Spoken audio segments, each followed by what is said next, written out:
Siyempre, unang-una, ang safety gears is priority natin, helmet. Base rin sa experience ko, ilang beses na ako niligtas din. Siyempre, una ng Diyos. Kundi dahil din sa helmet, mas malaking damage. Pero dahil nga sa helmet, hanggang ngayon, talagang wala naman akong iniindang o anuman. Experience ko rin, napakalaking bagay ng helmet. Para pagbagsak mo, kahit tumama yan, safe na safe ka pa rin. Pangalawa, para sa, siyempre ngayon, ang mask, kailangan yan, lalo na sa mga bike to work, para hindi ka maka-inhale ng mga dumi sa kalsada, iwas din sa virus. At pangatlo, itong warning device, kapag madaling araw o maaga pa, actually kahit hindi madaling araw o gabi, dapat meron ka rin ito. Para safety, makita ka ng mga driver na malayo pa lang. Ang pipiliin nyo, colorful. Baka mamaya magsuot kayo nito, dark naman ang kulay. Dapat light or reflectorized. Katulad nito, ito reflectorized itong suot ko nito, pati sa likod may reflector.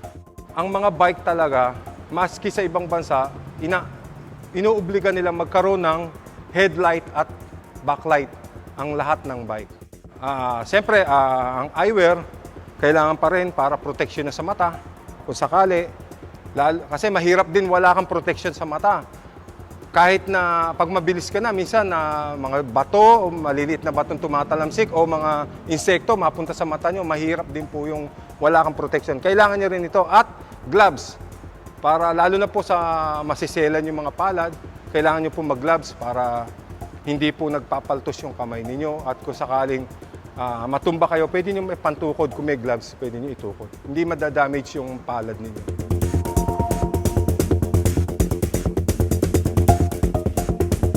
Sa lahat ng mga nagbabike, obligado kayong dalhin ito sa araw-araw na pagbibisikleta nyo. Mga kapadyak, hindi pwedeng wala kayong extrang interior at repair kit, panagpi, kung sakaling maplatan yung bike nyo, pwede nyo tagpian.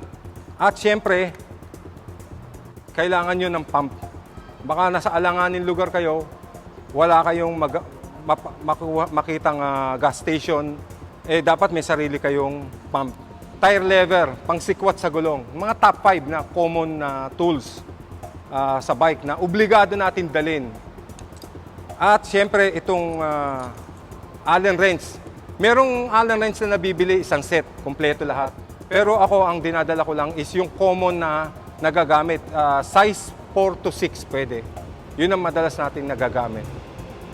Yan ang basic, yan ang kailangan natin sa araw-araw.